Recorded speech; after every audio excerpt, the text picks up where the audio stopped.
I'm Mike. And I'm Adam. And this is Stuff and Waffle. Two friends talking about stuff, and often as not, waffling with frequent reference to Bond cars. The ghost of Sir William Lyons has been around this week. I see. Hovering all over the place, he has. And his company's done a thing this week. Yes, it's the big reveal of the sort of design concept or whatever they're calling it. Yes, the design concept of the Type 00, as they're calling it. Yep. At Miami Art Week. Yes. Yes. We've been living with this for a few days now, because that was on Monday. We're recording this on the Thursday, so that's it. Because we got it. They leaked early Monday. It leaked early Monday, and then the actual launch was kind of in the small hours of the morning, wasn't it? Because of the time difference. So for us, it was in the middle of the night. So we actually saw the presentation on the Tuesday, but we had already seen pictures of it. Mm-hmm. Yep. And the creative director, Jerry McGovern, did a presentation with it. And there it was. They had two cars there, both the same, just in different colours. And there it was. There's Type 00, a two-door coupe, all electric. And we should stress, I think, because some people have got a bit confused with this online, this is only a design concept. This is not the production car. Yeah, that is very important to... It is. Get that out there. Yeah, I think so. This is only a design concept, and there it was. Very few details about it. Some details. Some people got to see it at Gaydon before it went to the States, and have now, obviously, they've lifted the embargo, so their reports have gone out. And some people have seen it in Miami. So. So I've deliberately remained quiet on this. I've not said a word to anyone about it. I saw the leaked articles. Yep. But I didn't particularly read them. I looked at the pictures. Looked at the pictures. Yeah, I was the same. Yeah. And then the official articles came out, and again, I didn't read them. It's like, I don't want to be influenced by what I read. No, I watched the actual presentation. No, I haven't done that either. That's on Instagram. You can watch the official little speech that the creative director made, and then and I did watch Harry's review. He saw it at Gaydon before it went to the States. He didn't go to Miami. He saw it at Gaydon. And I watched his little piece about it because he gave a number of the key technical details that are available about it, which I haven't really seen reported much elsewhere. So that was interesting. Okay, then. Well, let's start. Since you've looked at the pictures, let's leave the tech details for a minute. Okay. Let's concentrate on the visuals. They had two cars at the launch, one in Miami pink and one in London blue. London blue actually being an old E-Type color. Although these cars seem to be in some kind of satin finish rather than the usual gloss. Yep. I guess because it shows off the lines and the shapes a bit better under the lights, but.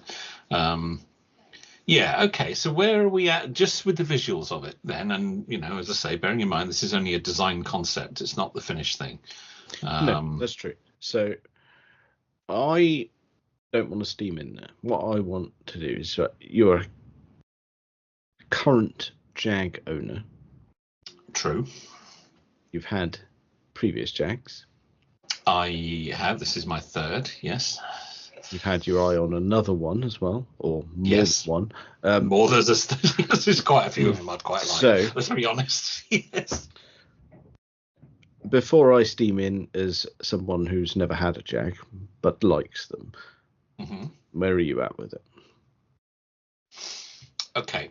As I said, I have kind of sat with this for 3 days now, and I have pondered it a lot.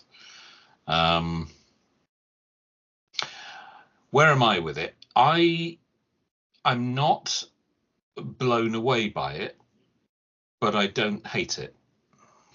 I see. Very almost ambivalent. I think it's quite striking. I wouldn't describe it as that bold. I think it's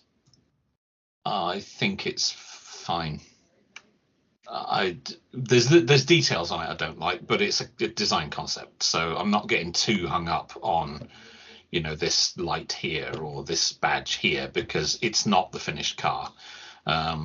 The butterfly doors almost certainly won't be on the production. All design concepts have butterfly doors. Everybody does that. It's just a thing. So recognized technique. Yeah. It is recognized. It is. It genuinely is. They won't be almost certainly on the finished car. The side hinged boot, rear window kind of assembly thing, and the lack of a rear window. It's not clear if it will be a saloon or a hatch technically. I know they've said the finished car will be a 4-door. This is a 2-door. Whether it'll technically be a 5-door, don't know. So I'm not getting too hung up on the details, because there's a lot of detail on this. It probably won't make the finished car. The 23-inch rims are quite like the wheels, actually. But they almost certainly won't be on the finished car. The interior is completely dream world concept stuff. There's no way the interior will look like that on the finished car, with the big beam down the middle and the rotating screens, which I noticed the screens rotate in the same way that the vents do on the XF. Yeah. That's kind of nice. The overall proportions are quite E-type, in that we've got the long bonnet, the kind of arched kind of dog parking its breakfast rear end. They probably don't describe it like that. There's probably a line for it, isn't there? There'll be a name for that sort of thing, yeah, indeed, and that's probably not it. So as a design concept, I don't hate it. I think it's fine. And I don't think you need to get too hung up on, every line and every crease and the positioning of every item, because it is a design concept. It's not the finished car.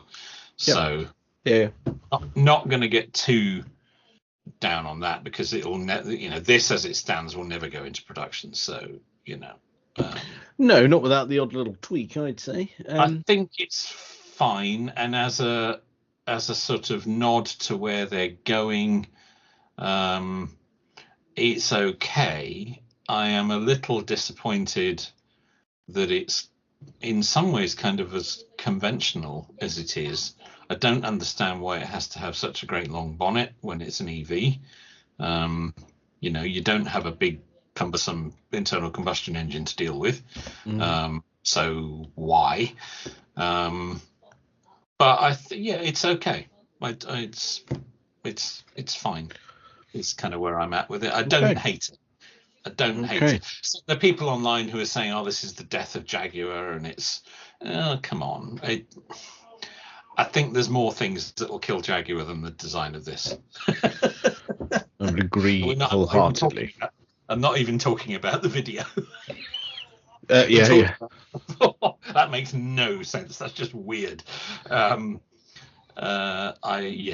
kind of where I'm at with it. I as a design study as to the direction they might be going design wise, it's fine.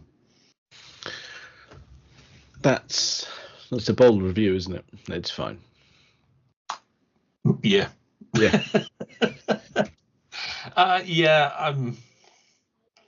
Yeah.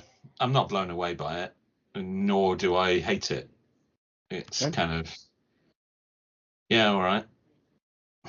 Okay. I don't understand some of it, but again, it's only a design concept. Let's see the finished car before we start, getting too worked up on the details, because a lot of them won't be on the finished car. So, and if you look at some design concepts they've done in the past, if you look at the design concept they did for the S-Type, which was actually a coupe, whereas obviously the finished car was a saloon, and if you look at the design concept for the XF, and the XF got a lot of flack when it was first seen as well. That was a bold new design compared to what had gone before.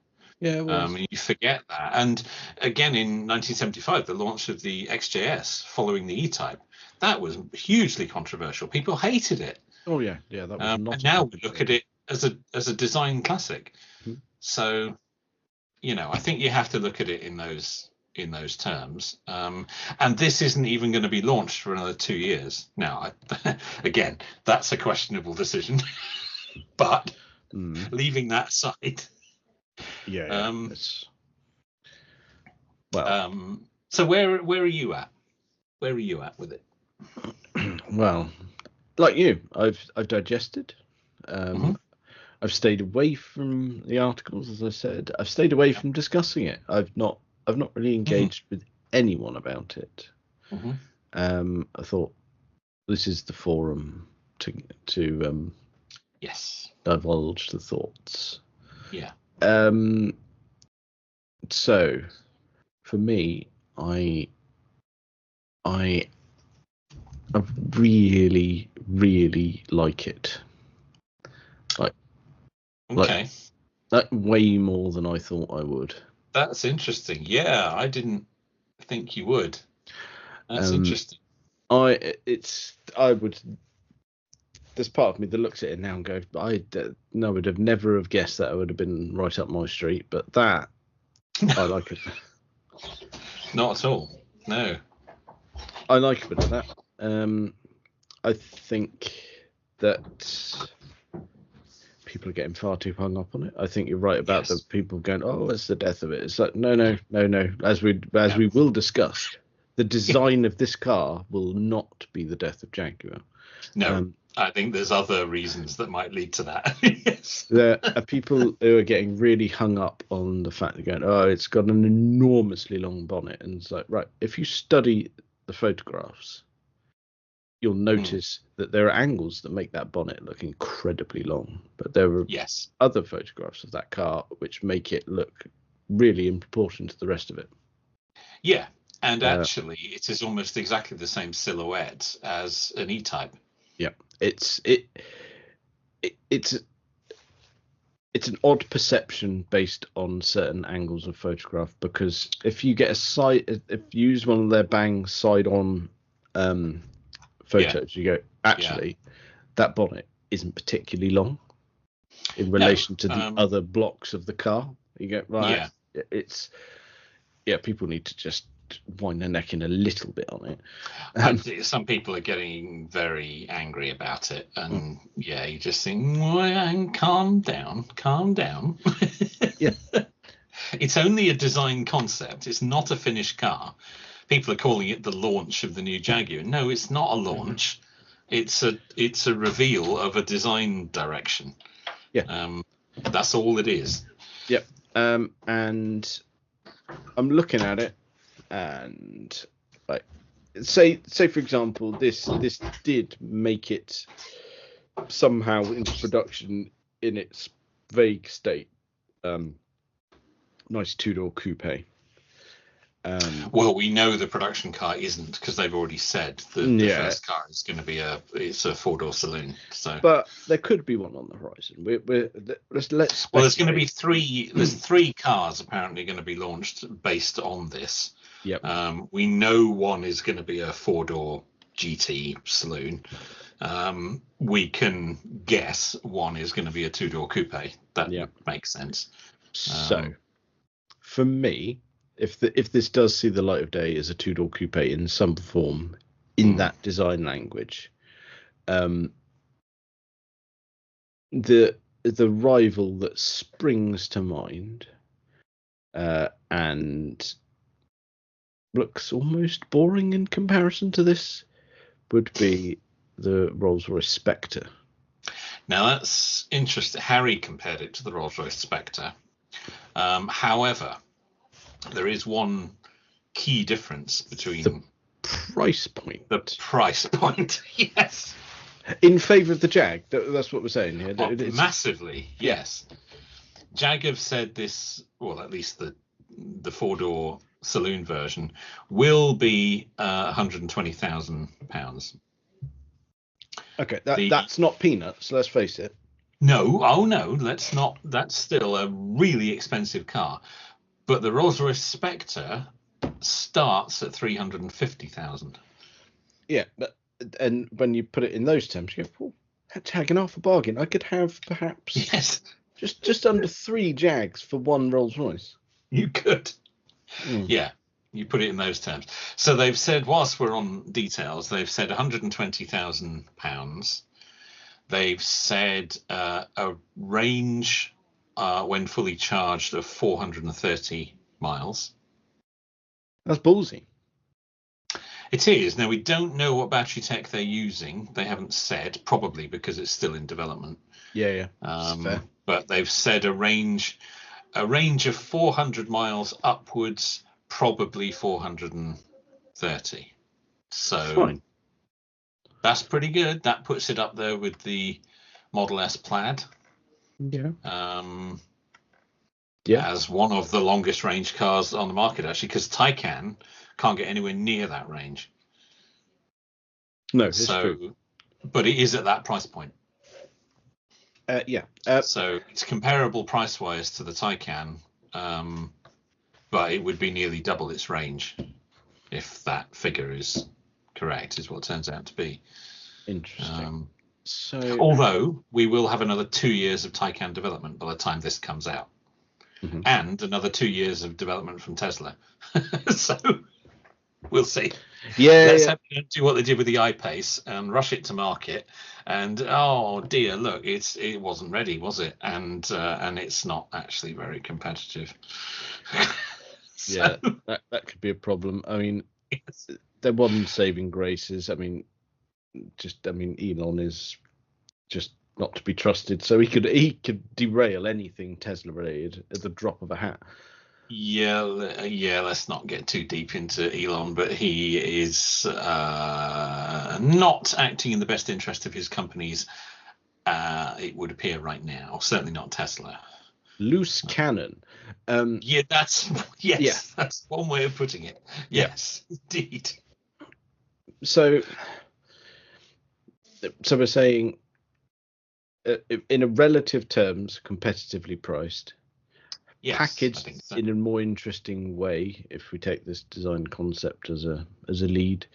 Well, Harry said he talked to the MD at the event he went to, and he said, "Now, how close is this to the finished car?" And the answer was, "Well, the finished car's a 4-door, but apart from a few tweaks here and there, it's pretty close." So that's good. That's good news, I'd say. So, I mean, we're lumping on a lot of praise, and I think we should. I think that's fair. It's getting a real beating online, but I think, as you say, I think that's a little unfair. It's keyboard warriors. I'm not too worried about that.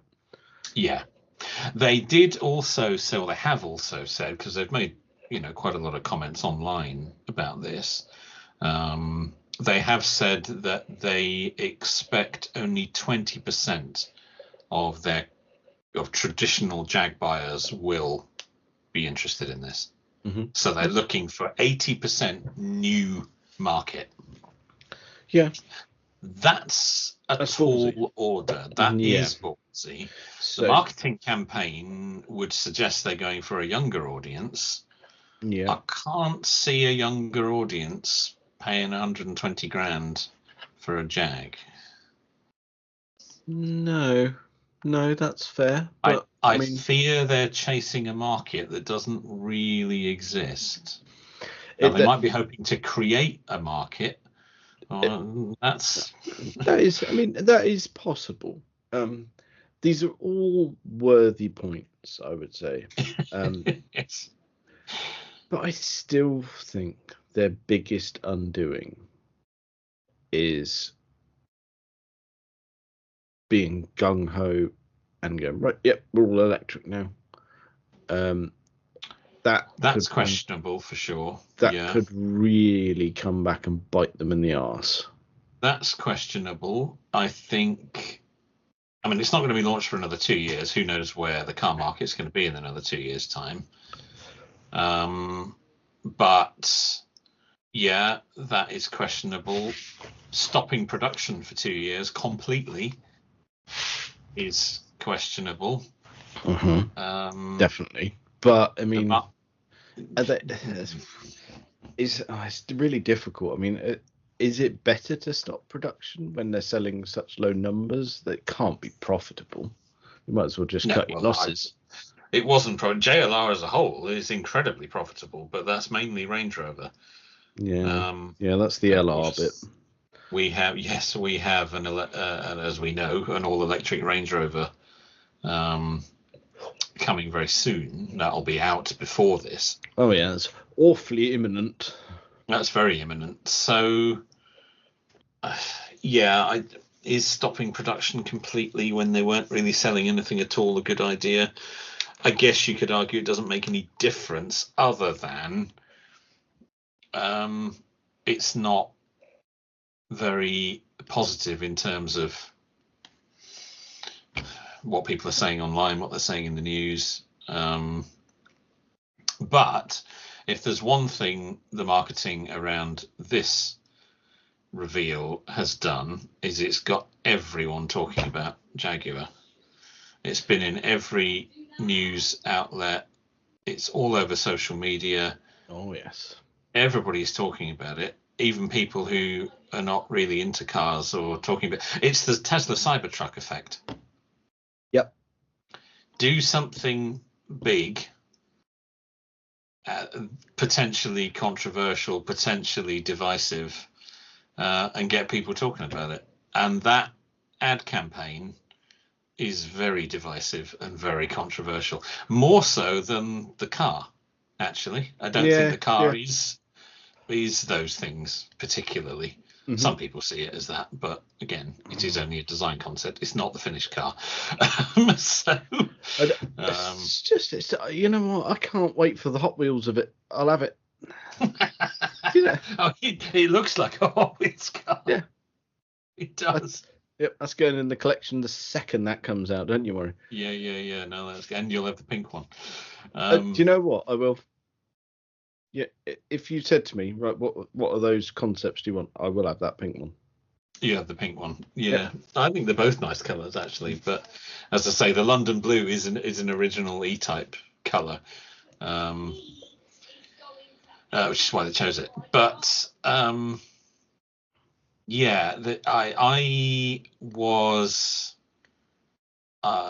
was encouraged.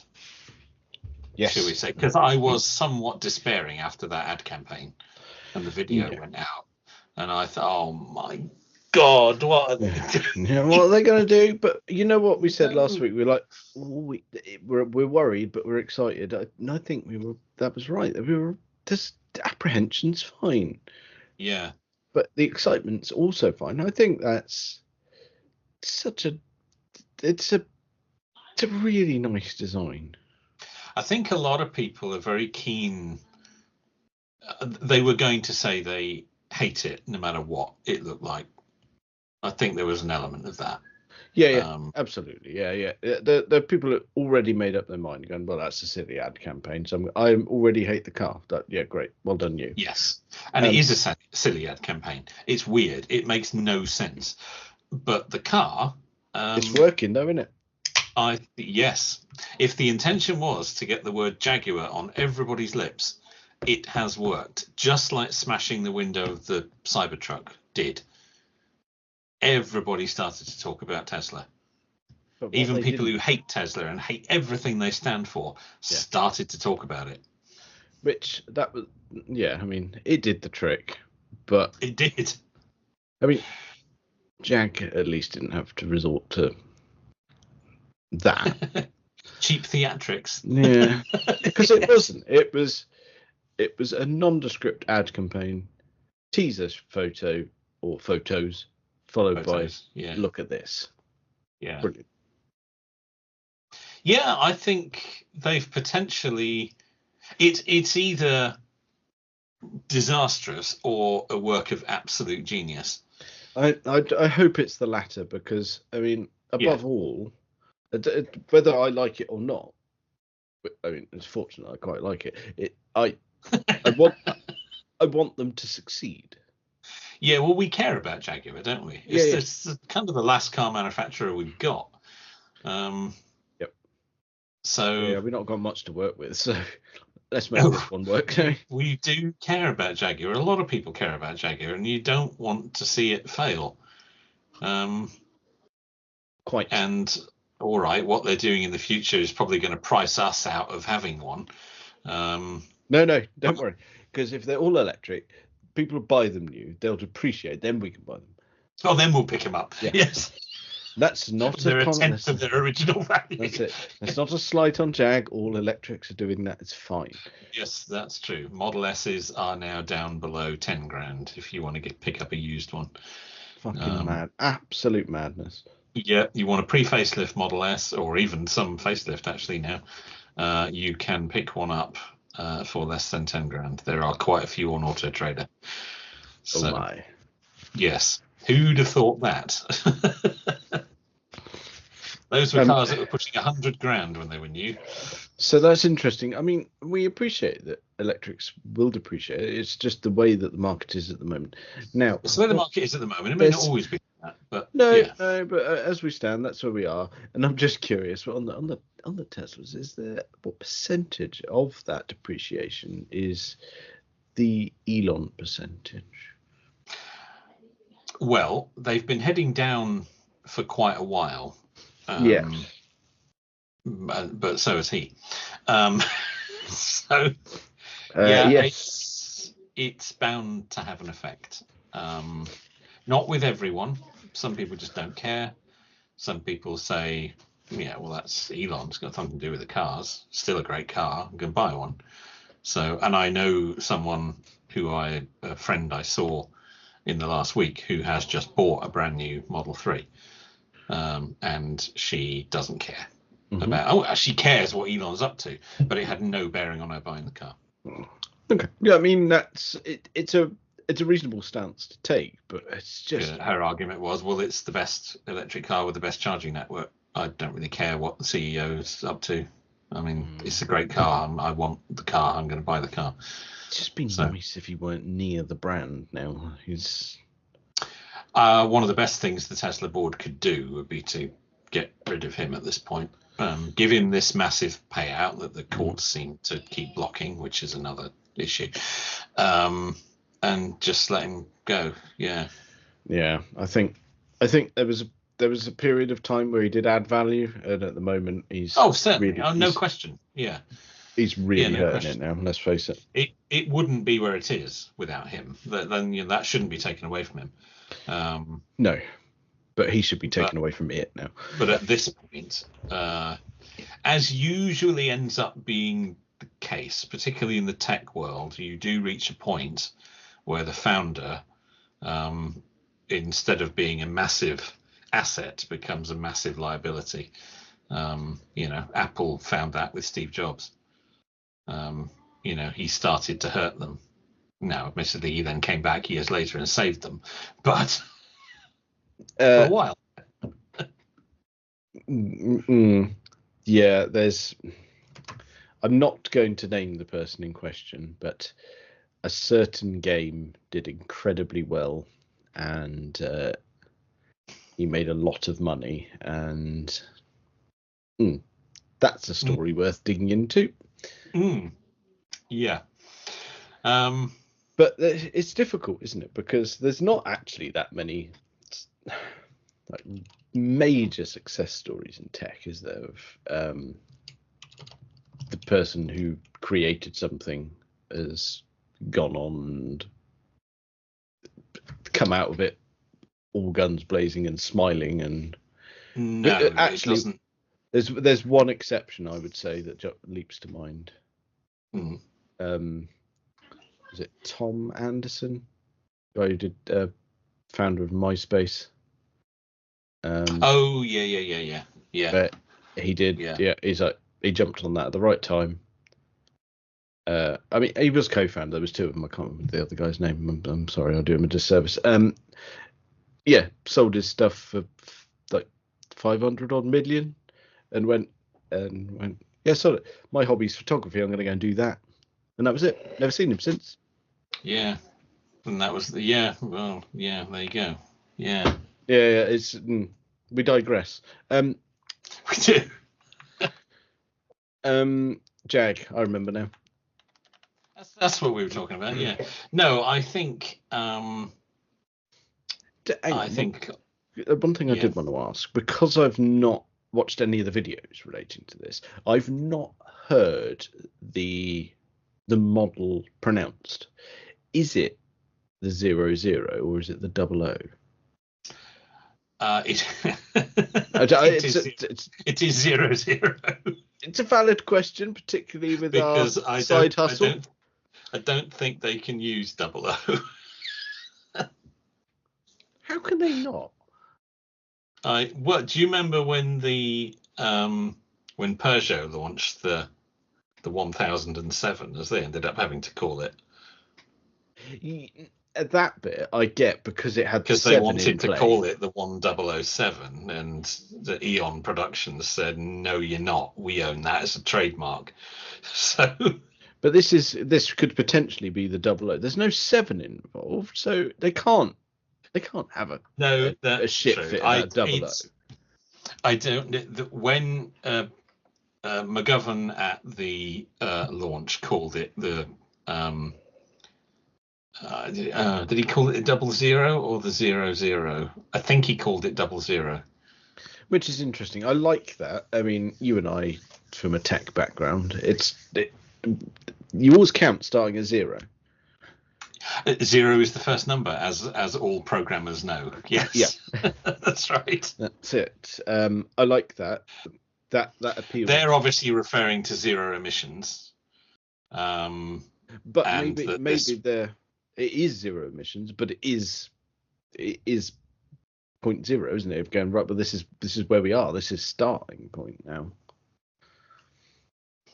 It's I think they're clearly saying zero emission, and they're saying the first car of the new lineup. Although, as Pistonhead said in their little piece about it, which I've only read this evening, that you can only go up from the number 0. Well, that's a valid point. And do you know what? Yes, you can only go up, but what a strong start. Really well done. They really must be commended. It's a lot of effort seems to have gone into this, because this marketing isn't by accident. I've thought about it and gone, no, this is staggeringly on purpose. This is to piss people off. Yes, and I think they deliberately. My fear is that they're chasing a market that I'm not sure is there. I mean, Jag have chased a younger market a few times. First with the X-Type. I mean, you say with the X-Type, you look at it and go, that's not for a younger market. Let's face it. No, you look at it now and think that. At the time, that was its intention, was to get more volume. Yeah, it's trying to have a cheaper Jag, which is what it was. X-Type was a cheaper Jag. Yeah. So and then later with the XE, which was also designed to chase a younger audience. Yeah, that was fucking boring. Yeah, that was a problem. This, I think you're right. I think they're chasing a younger audience, and I don't think they will have the bank balance to back it up. Well, however, quite aside from the fact that the younger audience actually isn't that interested in cars. No, this is true. But what I also see is people I don't know. They're aiming for a younger market. Let's say people anywhere between 10 and 20 years beyond the market that we're perceiving them to aim at. Yeah. Who are much better in terms of funding, want to be perceived as young. That's an interesting point. I hadn't considered that. Yeah. I'm not convinced that is what they're doing. I don't know if it's on purpose, but I think that could genuinely work. Yeah, it could. Although, as I say, they have said that they expect only 20% of the current or existing traditional Jag buyers to come with them. But that's an interesting take on it, that it could be older buyers who wish to be perceived as young. Maybe. Yeah. I think I'm not convinced the ad campaign is designed to appeal to them. No, the ad campaign was I don't think had a target demographic. I think that was purely to generate chatter. Yeah, and it succeeded. Yeah, I think that was it, because the intention. It worked brilliantly. Yeah, because like if you compare that ad campaign with the one that they used last, I mean, we all had the odd YouTube video for F-Pace, and you're like, yes, is this for running shoes? Yeah, that's true. That was in the same ilk, wasn't it? That's a good point. I'd forgotten about that. Yeah, that one made no sense because we already had the car, whereas this was like, what are they doing? This is nuts. And we don't have a car. Then that works fine. It's like, everyone talking about Jaguar. It's the hot topic on social media. It's hashtags. It's pay-per-clicks. Everywhere. It's search results. It's everything with modern marketing. It's digital. It was in the top 10 stories on several of the major news outlets. Jaguar haven't had that for decades. No. The only way they were going to get those kind of headlines in any other way was by going bust. Yeah, absolutely. And it's the only time that we've probably gone, how on earth has Jaguar done TikTok? Yes, I know. It's an ad for that generation, because if you look, yeah, it is. I agree. It all works brilliantly in that world. Yeah. I think it was to generate chatter. I think they want a younger audience, but I think they're going to hit a middle ground.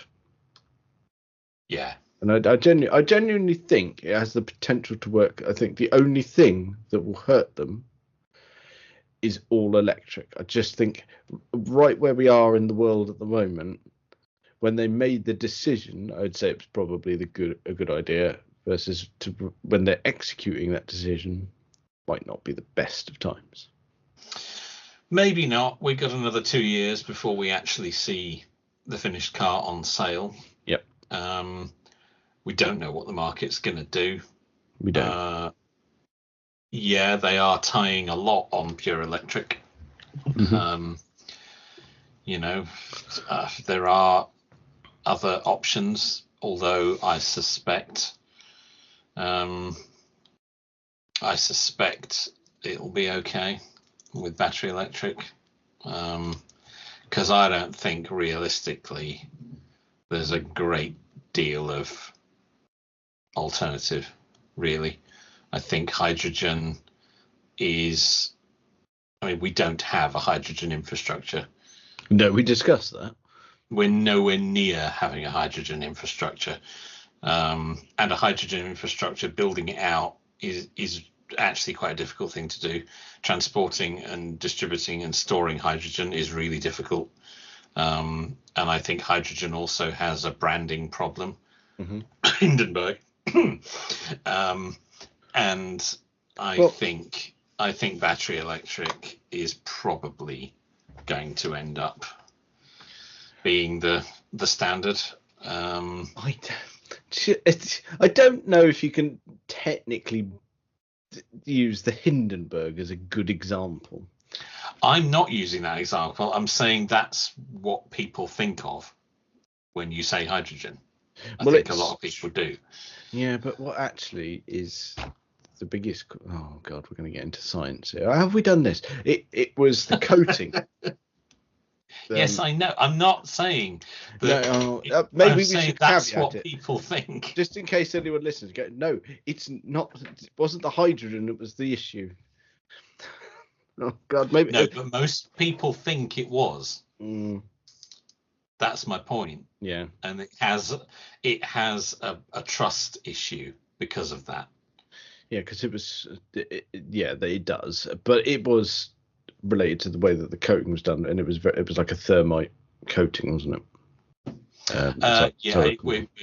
There were issues with the design of the ship and the massive fireball and loss of life was not down to the hydrogen itself. No, I agree. However, as it's worth making that point, I agree. However, that's not what most people believe. No, it's not. That's the problem. We're talking about marketing and branding. We're not talking about facts. We're talking about perception, and perception is everything. It is, and God, why are we giving science lessons? How have we done that? I don't know how we do. We don't know anything about that. And I think that's the perception is everything with marketing. And I think hydrogen has a problem because of that. Correct. But there's also the practical problem in that we don't have a hydrogen infrastructure, and building one is really difficult and really expensive. We already have an electric infrastructure. We just need to make it more plentiful for charging electric cars, which is why I think it will be electric cars. I think hydrogen will play a part. I think there are a number of applications where that could be really helpful. But for passenger cars, I just don't see it. No, it's at the moment, the number of hydrogen filling stations in the UK over the last 12 months has decreased. Yeah, I think we established you could count them on one hand now. We looked it up. There's 6. Yeah, something in like the whole that. country, and the year before there were 10. So we've lost some. I think, you're right. I agree entirely. Unless there's some radical change, hydrogen's a no-go. I think battery electric is easier, and everyone's already doing it. I'm not saying the better. It's not necessarily saying that's the better technology, but how many times through history, particularly in the tech world, do we see the better technology becoming the standard? It usually doesn't. Should we make ourselves sound like old men? VHS and Betamax. There you go. Compact disc and mini disc. Quite. Mini disc is better, but it's been consigned to history. I mean, well, so is compact disc now, but for a while. There are time and time again we see in effectively the wrong technology becomes the standard for whatever reason. You could argue internal combustion versus electric. You could argue the wrong technology became the standard in the early 1900s. Yeah. Because electric cars predate internal combustion cars. Yeah. People forget we had them first. We knew that it was better, but there were more powerful people who could make money out of fossil fuels. Well, it was just easier as well, wasn't it? It was. Yes. And therefore that became the standard. Was it the better technology? There's a strong argument that it wasn't. However, I think I'm going to have to call it out. I think battery electric makes the most sense because it's on the up in terms of cars on the road and infrastructure, but sustainable fuels are going to delay that, I would say. Sustainable fuels will play a part, for sure. Yeah. I think lots of things will play a part. No one technology will be the only thing. That's the problem that governments have, in that they latch onto one idea and that's the solution. The solution is going to be a mix of lots of different technologies for different applications. That's the reality of it. Politicians don't like that, because they like one idea and that's the solution. Latch onto it, make money out of it, and away they go. They don't like a nuanced solution where a mix of different things can be employed for different applications. No. I mean, some may say that's too complicated. Sense. Yes. Yeah. That's not for them. No, come on. No. But for passenger cars, I think battery electric, of the tech that's currently available, that we know about, makes sense. Yeah. And most people don't drive as far as they think they do. No, they don't. That's been the problem with electric cars from the very beginning, is that people say, I wouldn't possibly have a car that can do less than 500 miles. How often do you drive 500 miles in one hit without stopping? Quite. Tell me, how often do you don't? No, we've said it many times. It's nonsense. It is nonsense. It's an excuse. It's an excuse to say it's not good enough and shove it away and not think about it and just carry on as you are. No, I mean, let's face it, in my younger days, I would have done 400, 500 miles without stopping. Oh, I did in my 20s. But middle-aged man now. It's impossible. There are physical implications that prevent me from travelling that distance without stopping the vehicle.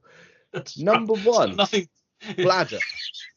It's got nothing to do with the vehicle. Number two, spine. Yeah. Yeah, all of these things. Yeah, all of those things. Yes. No, indeed, it's a nonsense. It's an excuse for not thinking about it. You hear it a lot, and you have done since the first electric car appeared. And whichever, as each boundary was met, we got the first electric car that could do 100 miles range, and we got one that could do 200 miles range. Then we got them that could do 300 miles range. The argument of I couldn't possibly have a car that could do less than whatever the number is, the number just kept getting bigger as we reached each milestone. Yep. It's like, I couldn't possibly have one that will do less than 600 miles. That's kind of where we're at now. Yeah, it's like, oh, come on. Yeah. You never do that. You never do that. It's not safe to do that. No. It'd be up brimming with piss if I did that. It's not the good. The interior of that car would be nasty. Yeah, absolutely ruined. Okay. So we've come out of this in a general positive light, haven't we? Let's say that for overall, in terms of Stuff and Waffle, we're probably okay with what Jack's come up with. I think we're giving it a bit of a thumbs up, aren't we? Yeah. I think it's a nervous laugh thumbs up. It's a nervous laugh thumbs up with a few caveats. We're nervous. Yeah. But we don't hate what they've produced in terms of the car. We hate the advertising campaign. We don't. It's just weird. It doesn't make any sense. But other than it's got people talking, so could be a success. Yeah. But in terms of the car itself, good stuff. I think we're all right with that. I think the biggest takeaway is like, right, what we want to do is go, right, well, we know that we've heard everyone's opinions about it, but I tell you what, we haven't specifically heard all of the what dare I say, fan base. There's been a bit of chatter about it, but let's get the full feedback of going, right, what do you guys think? And we'll delve into that a little bit. There was a touch of it on our Discord server, but not a great deal. No, and I think we should take that to the next step, because I really want to know what people are thinking. I deliberately just wouldn't engage about that until now, so that's fine. We'll get on that. Now this is before we wrap up, we won't get onto that next week because actually we've got a treat next week, don't we? We do have a treat next week. Yes, it took me a minute to remember. Yeah, there we go. The penny has dropped. Yes, so, got it. After much ado, we won't name just yet, but we'll tease. But we do have a guest next week, so it's going to be a lot of fun. We do. We haven't had a guest for a little. Well, actually, I'll say we haven't had a guest for a little while. That's not fair, actually, because we've had my dad on recently. I was going to say you do him a disservice. We had a guest, and he's coming back because he's got more for us. So was he prepped? Yeah. Well, I don't know about that. I'll have to find out. But okay. That's fine. Yeah, there is more coming. But yes, we have a first-time guest next week. We have a first-time guest, and it is aligned beautifully, maybe on purpose, to episode 200. So yes, we will. It won't have to endure just our dulcet tones next week. We will have a new voice for your ears. A whole new set of dodgy opinions. Yes. Perfect. Well, I think that's probably enough of that for this week. Check us out on all the various social medias and things. Thank you very much for listening.